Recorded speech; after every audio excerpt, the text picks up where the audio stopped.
देश की सबसे बड़ी पार्टी, किसकी जिम्मेदारी, किसके सिर सजेगा बीजेपी अध्यक्ष पद का ताज, किसे मिलेगा चांस? पूर्व, पश्चिम, उत्तर, दक्षिण, कहां से चलेगी बीजेपी की लीडरशिप? अगले महीने चुना जाएगा मुखिया, किसके नाम की चर्चा सबसे ज्यादा? दिल्ली विधानसभा का चुनाव बीजेपी के लिए नई ऊर्जा लेकर आया है, जिससे देश की सबसे बड़ी पार्टी में नया संचार हो गया है। पार्टी में नई तरह की स्फूर्ति दिखाई दे रही है और इसी बीच में बीजेपी अध्यक्ष पद के लिए भागदौड़ शुरू हो गई है। जी, बीजेपी अध्यक्ष के चुनाव की प्रक्रिया मार्च के पहले सप्ताह में शुरू हो सकती है। ये प्रक्रिया काफी दिलचस्प हो सकती है क्योंकि चर्चा यह है कि इस बार दक्षिण से किसी को जिम्मेदारी मिल सकती है। दक्षिण भारत से पिछले 20 साल में कोई राष्ट्राध्यक्ष नहीं रहा है। 2002 से 2004 तक वेंकैया नायडू ही आखिरी नेता थे जिन्हें ये जिम्मेदारी मिली थी। इसलिए बीजेपी के नए राष्ट्रीय अध्यक्ष के लिए दक्षिण भारत से किसी नेता के नाम पर सहमति बन सकती है, क्योंकि पार्टी का फोकस इस बार दक्षिणी राज्यों पर पूरा है। दक्षिण राज्यों में खुद को मजबूत करने के लिए ही बीजेपी ये कदम उठा सकती है।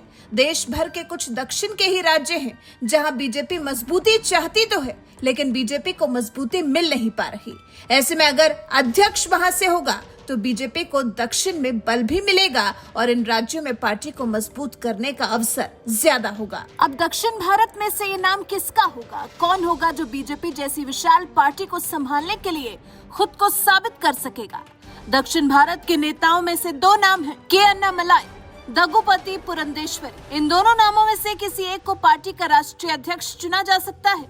के अन्नामलाई को ये जिम्मेदारी क्यों मिल सकती है? आखिर वो पार्टी में किस तरह की छवि रखते हैं? इसके बारे में जाने। करूर में जन्मे के अन्नामलाई भारतीय जनता पार्टी राज्य के अध्यक्ष और एक पूर्व आईपीएस अधिकारी हैं। के अन्नामलाई तमिलनाडु के एक छोटे से गांव के मध्य वर्गीय परिवार से ताल्लुक रखते हैं।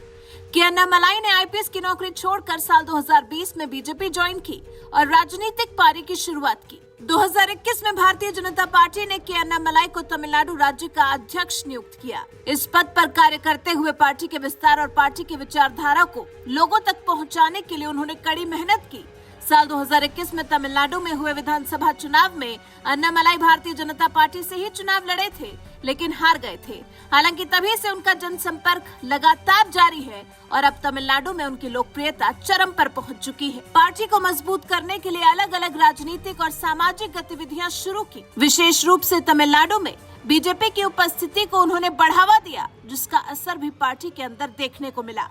वहीं अगर बीजेपी नेता दगुपति पुरंदेश्वरी की बात करें तो बीजेपी नेता डी पुरंदेश्वरी का जन्म एनटी रामाराव और बसवतारकम के घर हुआ था। दगुपति का परिवार भारतीय फिल्म उद्योग, विशेष रूप से तेलुगु सिनेमा से जुड़ा हुआ है। सिनेमा उद्योग और राजनीति में अपनी महत्वपूर्ण भूमिका के लिए प्रसिद्ध है। पुरंदेश्वरी के पिता एक प्रसिद्ध फिल्म निर्माता थे। डी पुरंदेश्वरी ने प्रारंभिक शिक्षा अपने गृहनगर से प्राप्त की। 1989 में चेन्नई के South Indian Educational Trust and Women College, जिसका नाम बदलकर Bashir Ahmed Sayeed College for Women कर दिया गया, से साहित्य में स्नातक की डिग्री प्राप्त की। 1996 में डी पुरंदेश्वरी ने जेमोलॉजिकल इंस्टीट्यूट ऑफ इंडिया से रत्न विज्ञान में डिप्लोमा किया। 5 भाषाओं की ज्ञानी है डी पुरंदेश्वरी। अंग्रेजी, तेलुगु, तमिल, हिंदी और फ्रेंच में पढ़ लिख सकती हैं डी पुरंदेश्वरी। 2024 के चुनाव में पुरंदेश्वरी राजमुंदरी लोकसभा निर्वाचन क्षेत्र से सांसद के रूप में चुनी गई। 2023 से पुरंदेश्वरी आंध्र प्रदेश की बीजेपी अध्यक्ष हैं। 2004 की 14वीं लोकसभा में उन्होंने फिल्म निर्माता दगुपति रामानायडू को हराया।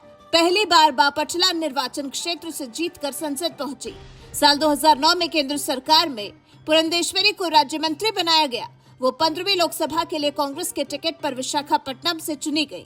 आंध्र प्रदेश के विभाजन के विरोध में भारतीय राष्ट्रीय कांग्रेस का साथ छोड़ा और 7 मार्च 2014 को बीजेपी में शामिल हो गई।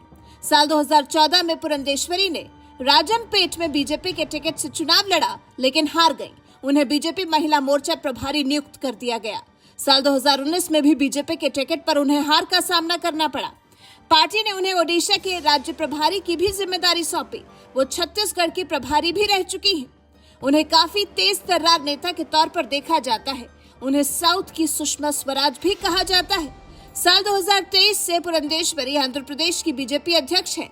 2024 के चुनाव में राजमुंदरी निर्वाचन क्षेत्र से लड़ी और जीती भी। डी पुरंदेश्वरी कम्मा समुदाय से आती हैं, जो कि आंध्र प्रदेश की राजनीति में खासा प्रभाव रखता है। कम्मा समुदाय को टीडीपी का पारंपरिक वोट बैंक माना जाता है। लेकिन अगर पुरंदेश्वरी को जिम्मेदारी मिलती है तो वो तेलुगु देशम पार्टी के परंपरागत वोट बैंक में सेंध लगा सकती है। अब तक बीजेपी में राष्ट्रीय अध्यक्ष चुने जाने की परंपरा निर्विरोध रही है।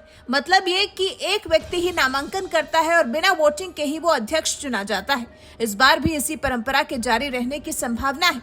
जानकारी के मुताबिक नए राष्ट्रीय अध्यक्ष का कार्यकाल 3 साल का होने वाला है, जो कि जनवरी 2028 तक चलेगा। इसके बाद 14 महीने में होने वाले लोकसभा चुनाव 2029 में पार्टी की तरफ से नेतृत्व की दिशा तय होगी। नया अध्यक्ष अगले लोकसभा चुनाव के लिए पार्टी की पूरी रणनीति और नेतृत्व की जिम्मेदारी संभालेगा, जिससे बदलाव बीजेपी की चुनावी रणनीति में अहम भूमिका निभाएगा। और फिर अब बीजेपी अध्यक्ष जल्द चुना जाना जरूरी इसलिए भी हो गया है क्योंकि वर्तमान अध्यक्ष जेपी नड्डा का कार्यकाल जनवरी 2024 में खत्म होकर 6 महीने के लिए बढ़ाया गया था। फिर जेपी नड्डा केंद्रीय मंत्री भी है। पार्टी ने संकेत भी दे दिए थे कि नड्डा अब एक और कार्यकाल के लिए राष्ट्रीय अध्यक्ष नहीं बनेंगे। वैसे आपको क्या लगता है, कौन होगा बीजेपी का अगला राष्ट्रीय अध्यक्ष? पार्टी किसे देगी जिम्मेदारी? क्या अनुमान के अनुसार दक्षिण से ही कोई चेहरा होगा जिसके नाम पर मोहर लगेगी? इस बारे में आपकी क्या राय है, कमेंट कर हमें जरूर बताइएगा। साथ ही हमारे चैनल को सब्सक्राइब कर बेल आइकन दबाना बिल्कुल मत भूलिएगा।